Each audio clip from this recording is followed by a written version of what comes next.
Assalamualaikum warahmatullahi wabarakatuh. Perkenalkan, nama saya Muhammad Solehuddin Hanif, NPM 1921021135. Saya mahasiswa semester 7, jurusan Hukum Tata Negara, Fakultas Syariah UIN Raden Tan Lampung.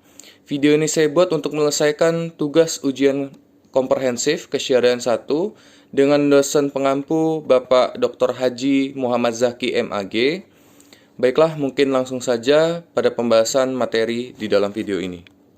Baiklah, untuk materi yang pertama yaitu apa yang dimaksud dengan syariat Islam, hukum Islam, fikih, dan usul fikih. Yang pertama berkaitan dengan syariat Islam. Syariat Islam adalah aturan yang diberikan oleh Allah Subhanahu wa taala untuk umatnya yang dibawa oleh seorang nabi yaitu Nabi Muhammad SAW, baik hukum yang berkaitan atau berhubungan dengan kepercayaan atau akidah maupun yang berhubungan dengan perbuatan atau amaliyah yang dilakukan oleh umat Islam. Lalu selanjutnya itu adalah hukum Islam. Hukum Islam adalah perintah Allah yang berkaitan dengan perbuatan orang-orang mukallaf atau orang-orang yang dibebani hukum syara berupa tuntutan perintah maupun larangan, sebab dan syarat serta mani.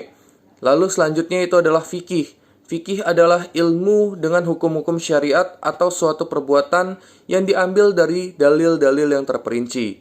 Dan yang terakhir adalah usul fikih. Usul fikih adalah ilmu yang berkaitan dengan kaidah-kaidah dan pembahasan-pembahasan yang dapat menghasilkan hukum-hukum syariat dari dalil-dalil yang terperinci. Baik, yang kedua yaitu adalah berkaitan dengan pemikiran Imam Al-Mawardi, Imam Ghazali, dan Imam Ibnu Taimiyah tentang politik kepemimpinan dan kekuasaan.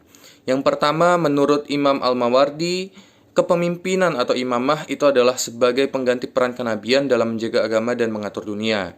Sedangkan menurut Imam Al-Ghazali, pemimpin adalah seseorang yang memiliki intelektualitas, agama, dan akhlak, dan mampu mempengaruhi lingkungan yang dipimpin, serta mampu mengobati kehancuran dan kerusakan dalam diri bangsa atau organisasi, serta membawa masyarakat yang adil dan makmur, dengan menjunjung tinggi keilmuan juga moral yang bersendikan dengan agama.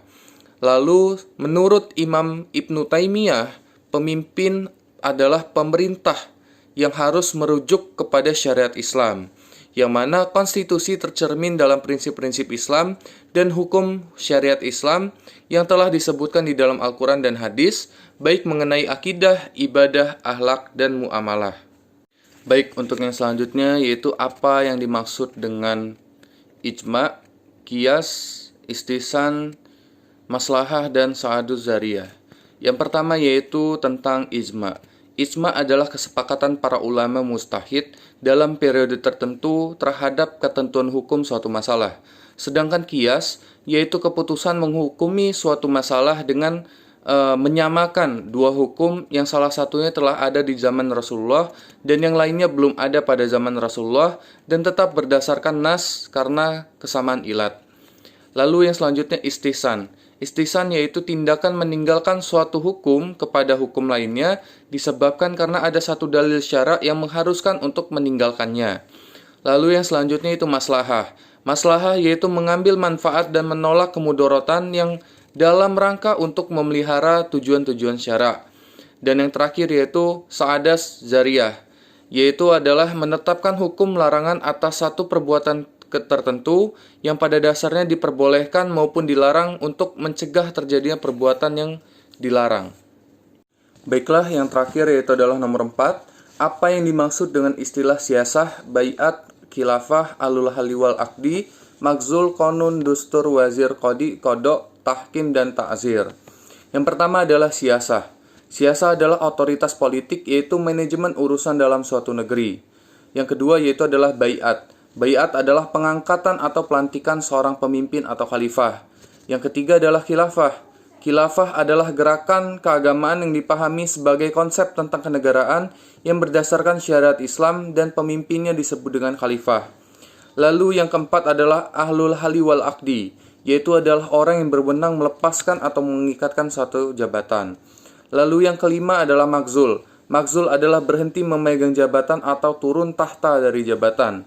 Yang keenam adalah konun, adalah peraturan perundang-undangan yang mengatur penyelenggaraan pemerintahan dan kehidupan bermasyarakat. Lalu yang selanjutnya adalah dustur. Dustur itu adalah undang-undang dasar suatu negara. Dan yang selanjutnya adalah wazir. Wazir adalah seorang penasihat atau menteri yang berkedudukan tinggi. Yang selanjutnya adalah kodi. Kodi adalah seorang hakim yang membuat keputusan berdasarkan syariat Islam.